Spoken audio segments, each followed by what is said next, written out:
part one. It was a very exciting part one. And if you missed it, you can go back on LinkedIn and find it. It's exciting, isn't it? Anyway, welcome everybody to the Franchise Show. Today we are talking to two lovely ladies. Gives me a second chance to get the pronunciation right. Let's see how I do this time. We have Laura Hernandez and Jen Seconsis. There we go. I'm got it right. From Turquoise Wine Bar. It sounds like I've already been on the wine today. And today we are talking about the franchise dream. We've had a couple of fantastic introductions to both Laura and Jen. And it really gave us an insightful beginning of this podcast. It's a live show. So if you are here, please let us know. Definitely let us know this time.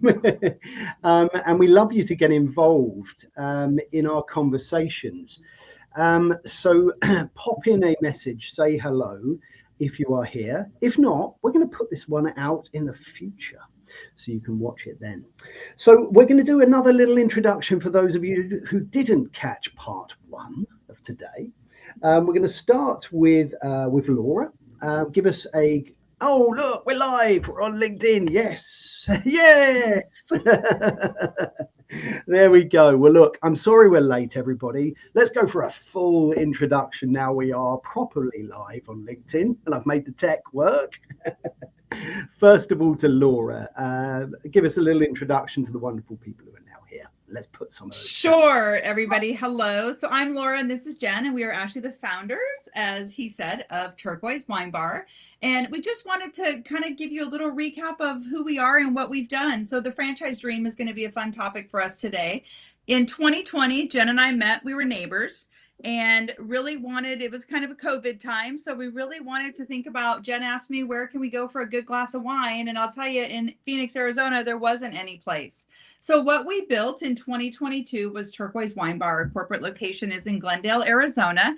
And it really was a place that's as much about community as it is wine. It's community, connection, events. We say it's a modern day Cheers. It's where people come and hang out, sometimes multiple times a week, but it's fun. We happen to pour a glass of wine as we do it. So tell them a little bit about the wine. Yeah. So like Laura said, we started a wine bar in 2020.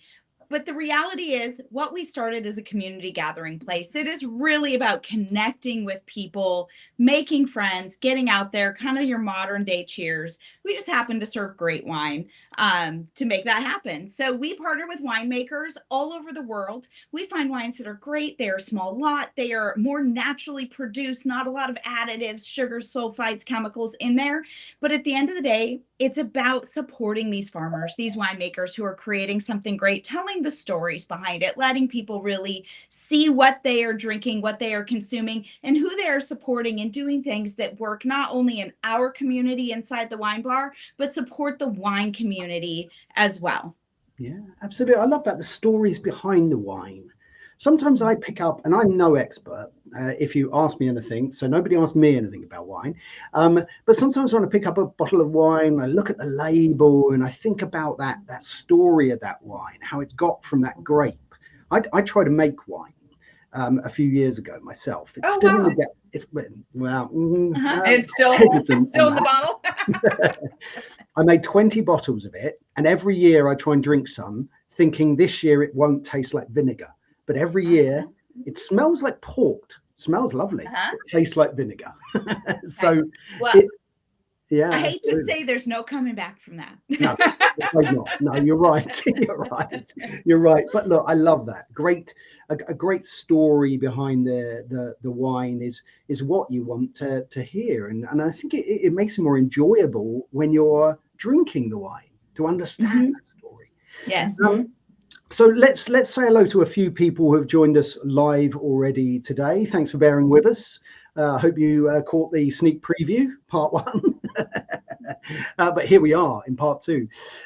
We've got the lovely Simon Wise with us. He's put hello, franchise friends. It's always good to have Simon with us. Simon is a franchise recruiter here in the UK. Always good to have you with us, Simon. And looking forward to getting your thoughts on the franchise dream and what that is. We've got We've got, I think it might be a relative.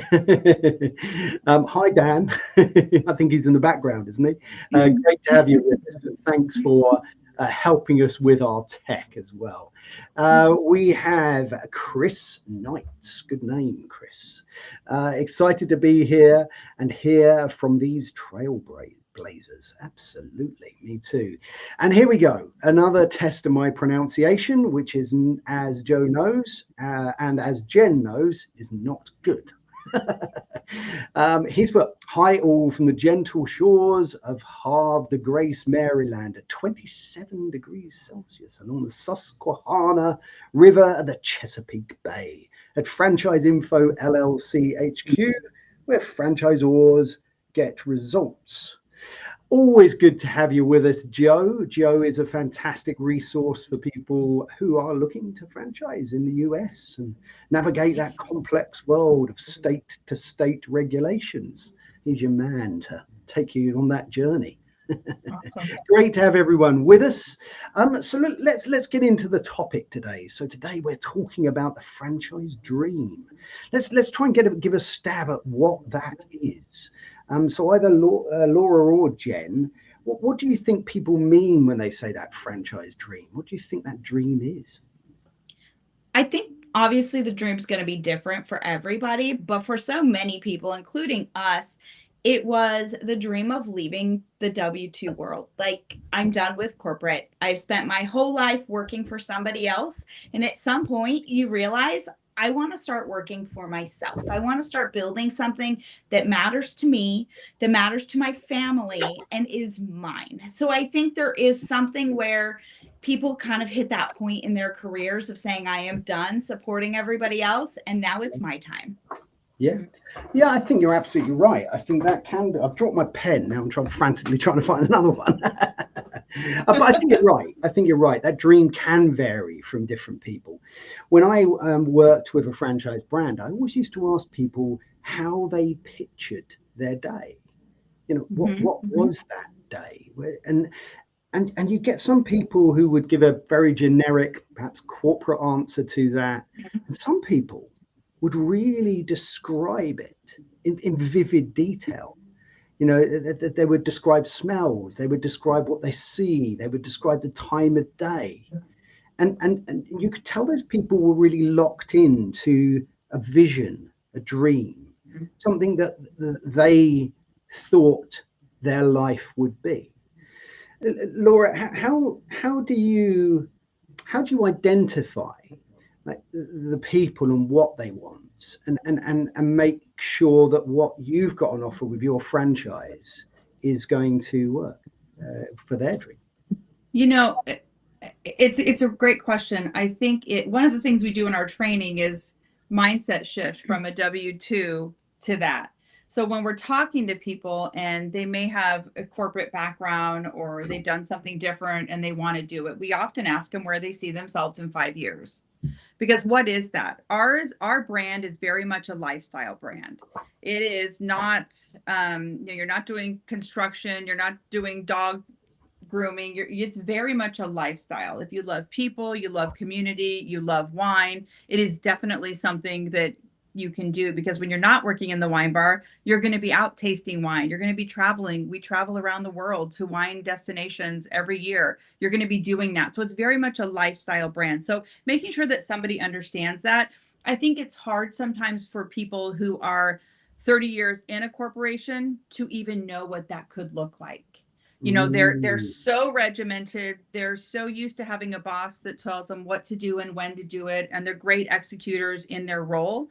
But when you're on your own and you don't have a boss to tell you what to do anymore, you are shifting in the mindset shift that we talk about from a W-2 to an owner. And what is that owner mentality, right? You own it. You have to be able to pivot. You have to be able to make decisions quickly. You have to be able, our world is a sales job. It's a sales world. So whenever you're out there, no matter what you're doing, you're selling your services, you're selling your quality, you're selling yourself to people. So you really have to be able to be independent thinkers. And sometimes that's hard for people making that shift. So we actually, during our in-person training, make someone go through a whole mindset exercise, because you have to go from point A to point B, and it's very different. Yeah, I think you're absolutely right. I've got a score coming in. Joe always gives me a score on my pronunciation each week. I refuse to Google how to pronounce where he lives.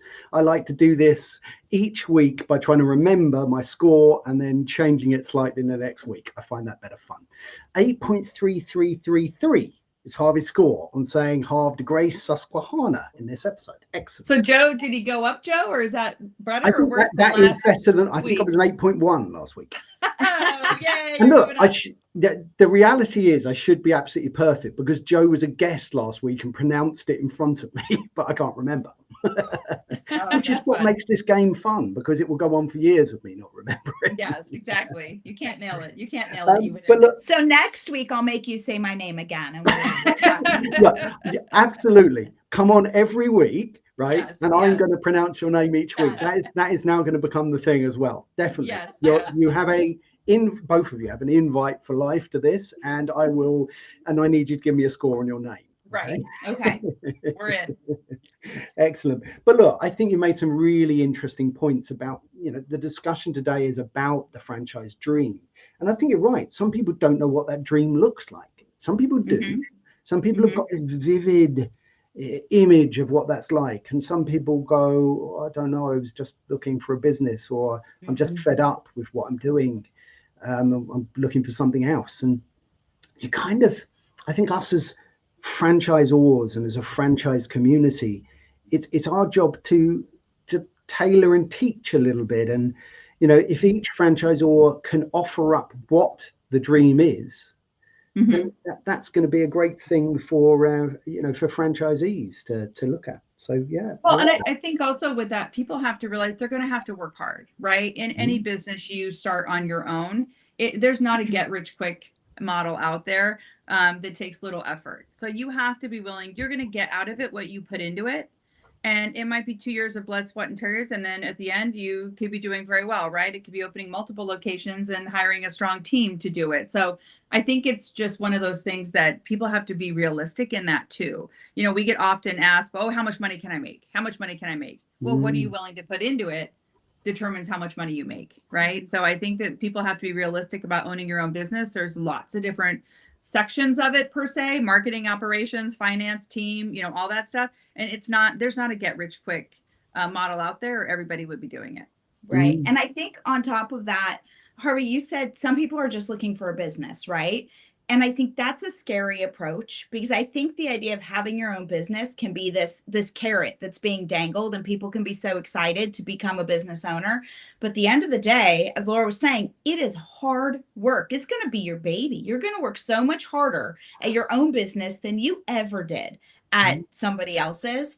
So if you don't love it, it's going to become a nightmare. You've got to find something that you love, because it is going to take a lot out of you. So that's why when we were doing this and we thought, hey, this is what our community needs, this wine bar. We also love it. You've got to, because you're there, you're in it, you're invested. It matters to you at the end of the day. So if you don't love it, it's going to be really hard to put that level of dedication into it. Yeah, I think that's really interesting. And I really like when franchisors talk about hard work, actually, because I think that there's, I think certainly here in the UK and maybe still in the US, that there's a perception perhaps that when you enter into a franchise business rather than starting your business from scratch, that it's going to be easier. Right now, and I use that word very carefully, because compared to starting a brand from scratch, it is easy. It is isn't easy, as yes. hard as that. Yeah. But that doesn't mean to say it's not hard work. And I really love when people talk about the fact that it's hard work, because it is. To make it success, all you're doing is giving people, I sometimes compare it. My lovely younger son is going to be a carpenter. And I sometimes compare franchising, that you get a box of tools. And if you just left those tools in there, left the hammer in, it's not going to hammer any nails in. But you need training and skill, but you're getting those tools. And that's a bit similar in a franchise business. You're getting a box of tools, but you've still got to hammer the nails in, haven't you? Yeah, we call Right. it business in a bottle with Yeah. us. So Oh, cool. we have the toolbox and we have it all laid out, but if you don't use it, it's not any good. So I do think it's much easier to open a franchise, right? That has a proven model, that has all the systems in place, but we know what's in our four walls will work, but you have to do your part to drive traffic and to do the marketing and all that piece that will actually make it cohesive. Yeah, absolutely. So you explained a little bit about what the day of a franchisee might look like. I think that's a really interesting thing to build on when we're talking about this dream, because a dream is about that vision as to what things might look like. So what does a day? I mean, it sounded very exciting to me. The day, in the life of a franchisee for your business. I mean, you've got those lovely pictures of those bottles, and you speak about visiting vineyards and traveling the world, but you also speak about hard work. You also speak about sales as well. So what does that sort of day look like, and how is it split out into those fun bits and not quite so fun bits? Well, the one thing I'll say in the beginning, and then I'll let Jen take it, is we tell people all the time, you're coming in to meet your friends that you know, and you're coming in to meet your friends that you haven't met yet. So it's so much about that. The customers that come in is the connection if you're working in the wine bar during that day. So there's those that you don't know and those that you just haven't met yet. Exactly. And one of our values as a company is to remember to have fun. Every day you've got to have fun. Even if it's a crazy day, if it is busy. We were here on Sunday and probably had one of the busiest Sunday in August in Phoenix. The fact that we are still a busy business is amazing. We had such a crazy day. And so you were running around helping our team because they needed help because it was so busy. And you just got to remember at the end of the day, it's just wine. And as long as everybody has a glass, they're going to be just fine. And so you got to slow down and just enjoy the little moments, because at the end of the day, it really is spectacular when you can stop and take a breath and look out and say, I did this. Yeah. Yeah, absolutely. That sense of achievement as well as a franchisee, that's got to be part of the dream, achieving. When anyone sets out on a business venture, on a business journey, they want that success for themselves, for their family, for whatever reason that they've started. And that's no different with a franchise. They want that success. We talk often about the franchisee life cycle and how that goes and where that goes. And as they're learning and it's going up and they're excited and there's this momentum, and then they sort of, they're then running a business and it's hard work, and then they're learning and then they think they know more than a franchisor, and it goes in these waves, and it's a really interesting one.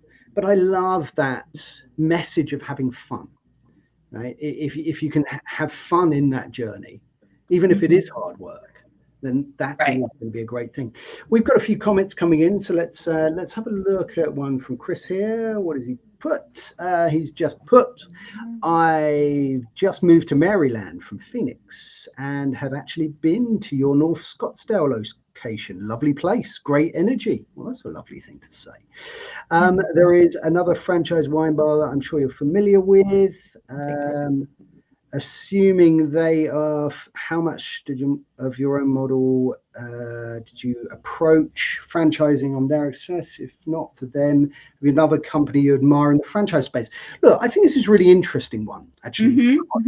We've got various sectors in the franchising industry. Whether you're looking at the burger scene, whether you're looking at fried chicken, whether you're looking at pet care, home services, there are so many different franchise opportunities. And as a franchisee, when you're looking at your dream and you're looking at your options, this one is a little bit different. I'm always interested in different franchises. Do you find there's a lot of other franchisors in your space, and how do you sort of compare to those? What's the sort of sector like as a franchisor? So it's interesting. So thanks, Chris, for the question. Postino's is a wine bar restaurant. They're a full restaurant here in Phoenix. They did start here. They're not a franchise. we know the CEO, and they had some private equity money invested in them, and they're expanding across the US, which is fabulous. I spent 30 years as a regional in retail and multi-unit.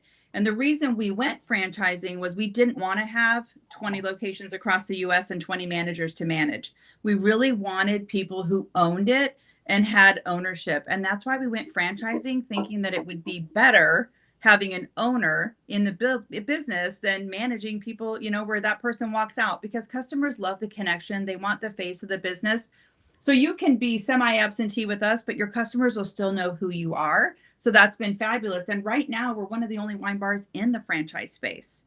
There's lots of restaurants, but we're not a full service restaurant. We have a cold kitchen. We have a fabulous menu, but it's not steaks and hamburgers. No. It's charcuteries, pasta, and we have flatbreads and salads and all kinds of great stuff, enough to eat, but we're not a full restaurant.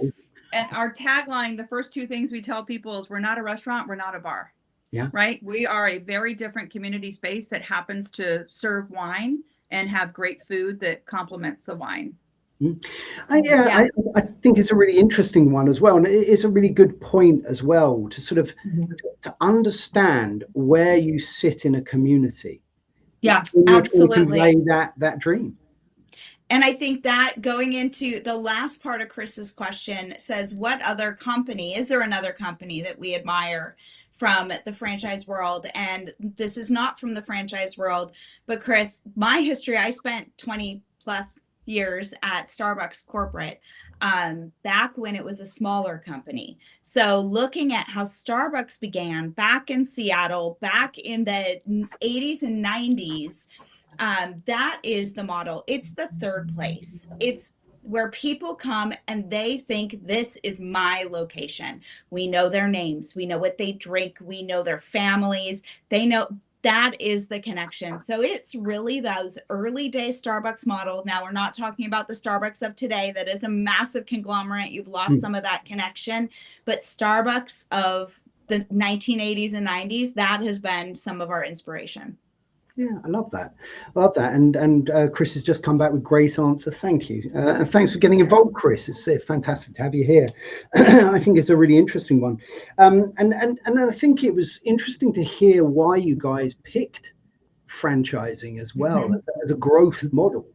And it was interesting to hear that story rather than sort of dealing with lots of staff and the nuances of looking after people in that way. At least when you have good franchisees, you've got people that are, if you pick them right, if you've conveyed that message right, if you've aligned with that dream, they are on that same journey as you are and were, and therefore sort of powering along that journey at the same sort of pace, which I think is really interesting. I think another thing that I was going to say is how, when we're talking today about the franchise dream, how, as a franchisors, do you think we keep that dream alive? We spoke a little bit a few minutes ago about that franchisee journey, that life cycle. It very much changes, because when someone approaches you and you tell them all about the business and they talk to other franchisees and they're excited and they're new and they're learning, there's an attitude of an excited sponge, isn't there? But that changes. How do you adapt and keep that dream alive? Well, I think one of the things that we've done is, so with Turquoise, with the wine bar, as we've said, it's all about making a community connection. But with our franchise organization, it's also about having that community connection. So we really look for our franchisees to feel like they are part of their own community. And I think that ability to have teammates, partners, people you can bounce ideas off, really feeling like you didn't just start a franchise and now you're just in it by yourself. When you feel overwhelmed, how do you have that support network? So I think that for us has been one of the things we've seen take off with a huge level of success, is our franchisees are really using each other as a way to help come up with ideas, help calm nerves, understand, hey, I'm in a rough point right now. What's the light at the end of the tunnel? How do I get there? And building that community network has been really important to keep people focused on why they did it and what that dream and that end goal is, and making sure they don't lose focus. Mm-hmm. Yeah, I think that's very true as well. Understand you're not alone. It's really important, and I think it's a big part of franchising. We're not alone. We're an amazing community.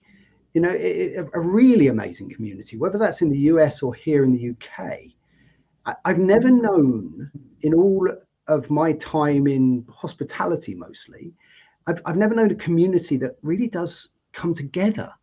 And you know, I know somebody who runs a home care, looking after sort of elderly people in their own home business, and I've never known somebody who supports their competitors so much and talks with them publicly and regularly posts about it.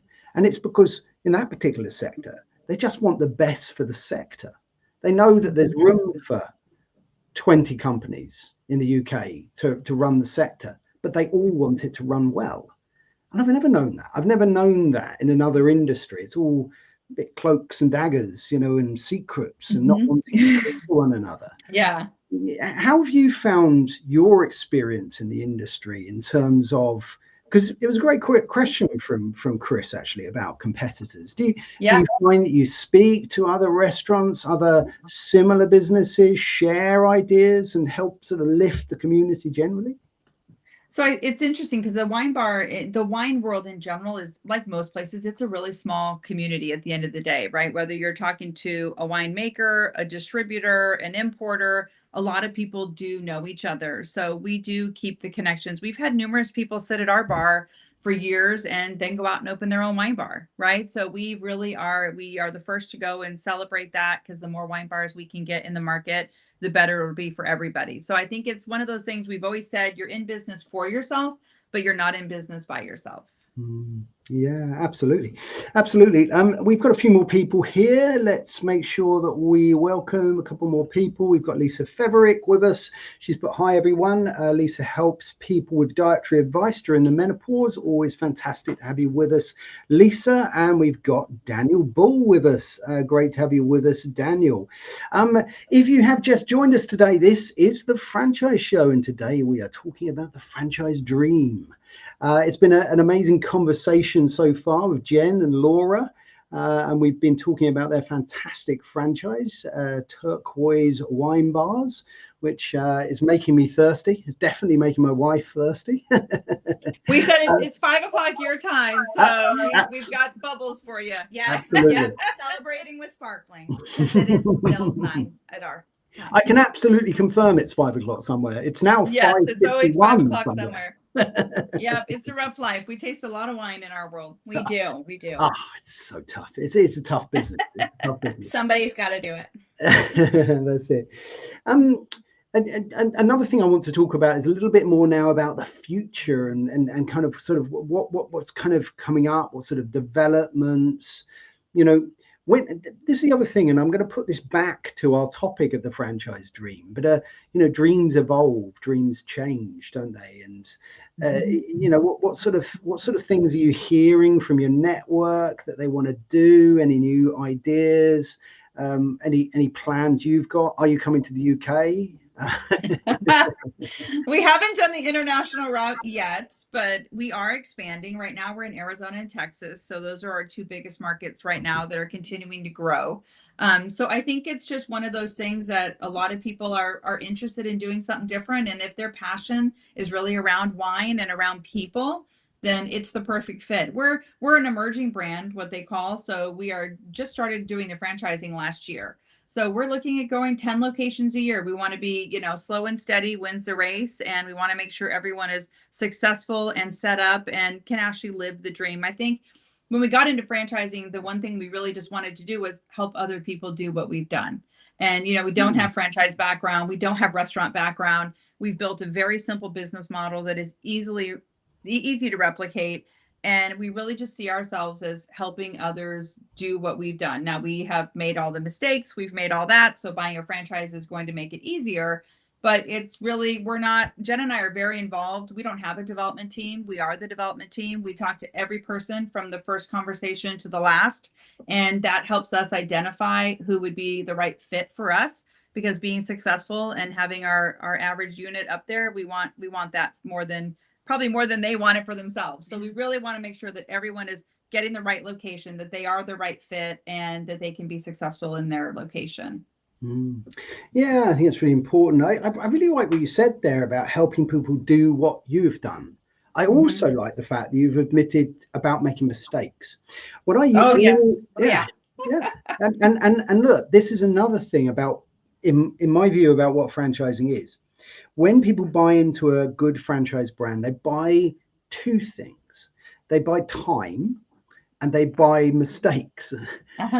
And because anybody, any passionate, determined entrepreneur can do what they want to do generally, if they're in the, the right place. But if it takes time, sometimes a decade, sometimes longer, and it takes mistakes. The big thing is it takes mistakes. Any good business has been many mistakes in, and that's what you get from franchising. When you say help people do what you've done minus the painful experiences of making those errors. Let's have a look. We might have another comment coming in. Okay. We've got Joe coming in with a comment, I think, when that comes up. I don't know if you guys can see it, but I will have a look if that comes up on my feed. But at the moment, it's just come up with his name. But there you go. So it's saying when he was at Carl's Jr., he regularly talked with friends at BK, Wendy's, McDonald's. So okay. Staying connected. Yeah, staying connected with everybody. Yeah, absolutely. I don't know why just your name came up there, Joe.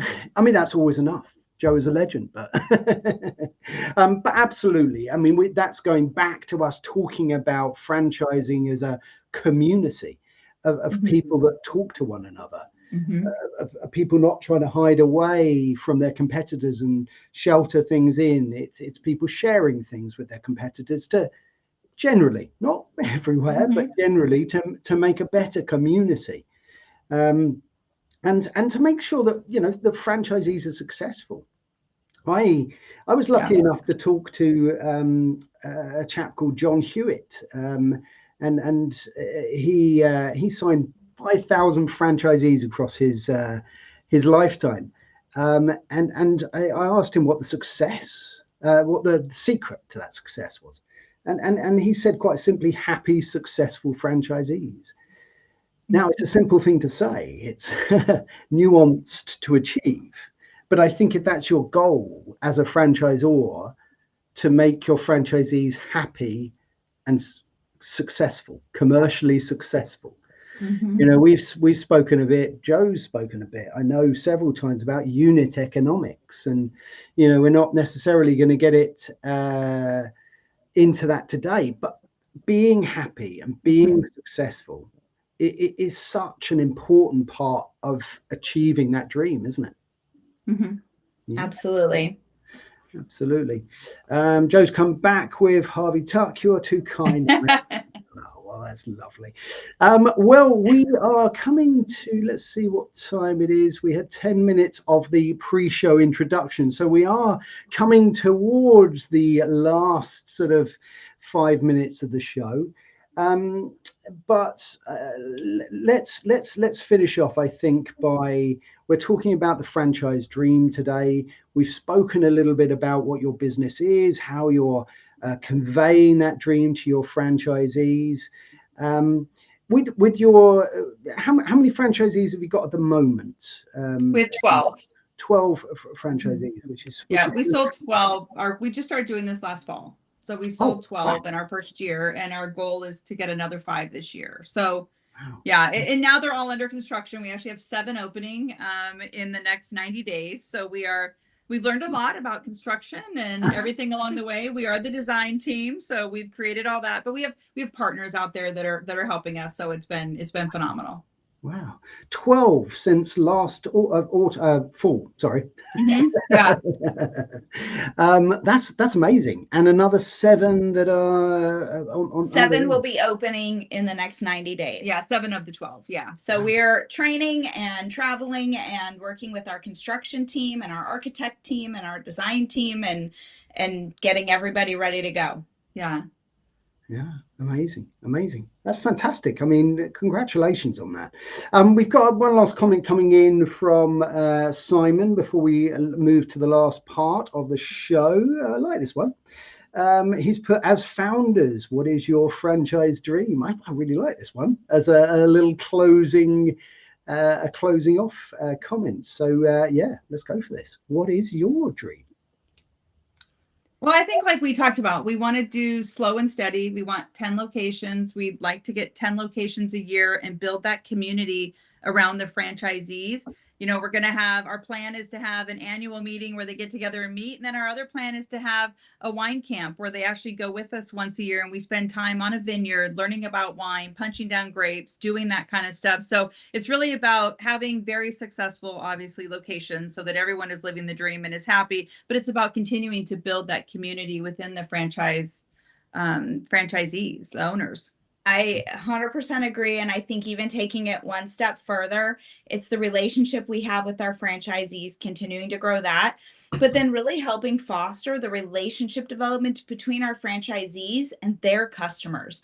One of the coolest things we've been able to experience in the 4 years we've had our corporate location open is the relationships that we've made with our customers. These are people that have now traveled the world with us to wine regions all over. We've gone to weddings, we've gone to parties, we've gone to funerals. That part of it is so special and it's so above and beyond, I think, when of anything else. Like when you think of what makes this role successful, it's that we've actually made a difference in these people's lives. And I'm hoping all of our franchisees can have that same experience and that same realization that what they've built is not just making them money and making them financially successful, but they've actually made an impact in the lives of the people that now call that their wine bar. I like that. That is a beautiful way to end today's Yes. first section. So we are going to do that and we are going to move to the second part. No, actually today, third part of the show. So this is the part of the show where we stop talking about franchising for a little bit. We find out a little bit about lovely guests. Now, this is also the part of the show where my camera will go off for a little bit. If I work out how to turn it off, I do. I have worked it out. Because you are not allowed to see me without wearing a hat. And it's coming back on. And there we are. We have another one. And this hat was made by my lovely friend, Paul Murphy at PJ Murphy & Sons Bespoke British Hatters. And if you'd like a beauty like this, then speak to Paul. Now, this is also the part of the show where we find out a little bit about our guests and they get their chance to get their own back on me and ask me a question. So before they do that, let's find out a little bit about Jen and Laura. So you can either or both answer this, but have you met anyone famous? Have you got a claim to fame? Or have you got some sort of interesting or crazy hobby? Any of those? Well, I've actually gotten to meet a few famous people. Okay. I did get to be on the Drew Barrymore show one time. Oh, nice. So that was extremely cool. That's very cool. Did you get to talk to Drew Barrymore? Mm-hmm. Yeah. Yep. What did you ask her? It was a whole segment about pets. Cool. I was there asking a question about her pets. So I got to also meet her dogs and her pet bearded dragon. Excellent. Lots of fun. I've also gotten to meet Oprah. Did she talk about E.T., one of my favorite films? No, we did not talk about E.T. But I've also gotten to meet Oprah in person one time. And then I used to do a lot of marketing work with Russell Wilson and Joel McHale back in Seattle. Cool. Amazing. Love it. Those are my celebrity claim to fames. Fantastic. And what about yourself, Laura? I don't think I've ever met anybody honestly famous, but you're talking about weird hobbies. I would say I am a dachshund mom, so we always have had multiple dachshunds running around the house. So we're very big. We're very big. Yeah, the wiener dog. We're very Sausage big dogs. animal. Yes. We love animals. So yeah. So I'm definitely a diehard dachshund fan and always have multiple running around the house. So that's kind of my claim to fame. Yeah, we are animal lovers. We are dog lovers. And now at every Turquoise wine bar that has a dog-friendly patio, you can get a barcouterie board For your dog. So charcuterie for dogs. That's good. Do they get I'm trying to think of something like champagne that could be a dog pun. We do not give them wine, but they do get all the cookies and veggies that they want to go with Very it. good. Amazing. Well, look, I love those stories. I promise you can get your own back on me. I'm a man of my word. So you now, either of you can ask me anything you like. All right. So I think we have two questions. One is short because we have to know, are you bald? Do you even have hair under there? I'm joking. Oh, he has it. He has it. I see it. No one will ever know. Well, no one will ever know. People will know, because sometimes when I do the bit where I change my hat, I forget to turn the camera off. Okay. The true answer to that is I have some hair left, but not as much as I used to have when I was younger. Okay. So there's a bit on but top. the real question is, what is your franchise dream? Oh, I like this one. That's a great question. And I think it stems from why I do this. And I do this because I want franchising to be as good as it can possibly be. And these stories are shared with a community, both sides of the pond, so that people can learn from this. So I think my franchising dream is for franchising to be as good as it can be and for people to love it as much as I do. So I love that question. Thank you. Well, there we go. We have come to the end of today's episode. So it leaves me, first of all, to thank our wonderful and very patient audience today while we sorted out our early tech issues, for being here today and getting involved in our conversation. For people who watch this in the future, it's a huge pleasure to have you here. You're the producers and the directors of this show, so it's always an absolute pleasure. And I'd like to thank Laura and Jen for their time. It's been a pleasure talking to you both and to hear about your business. Thank you both for being guests. Thank you for having us. Thanks so much for having us. And cheers, everyone. Cheers, everyone. Yeah. Cheers. And it leaves me now just to let you know what's going to happen next week on the franchise show. So next week, where are we? 11th plus 7, 18th. The 18th of August, we are going to be talking about getting your business ready to franchise with Pankaj Kumar. That's going to be another one that I'm going to struggle with, but looking forward to talking to him about bold masala. Which is going to make me want a curry. So really looking forward to next week. So please join us next week for the franchise show, 5:15 GMT, 12:15 EST. And until next time, take very good care, my friends. Cheerio. Bye.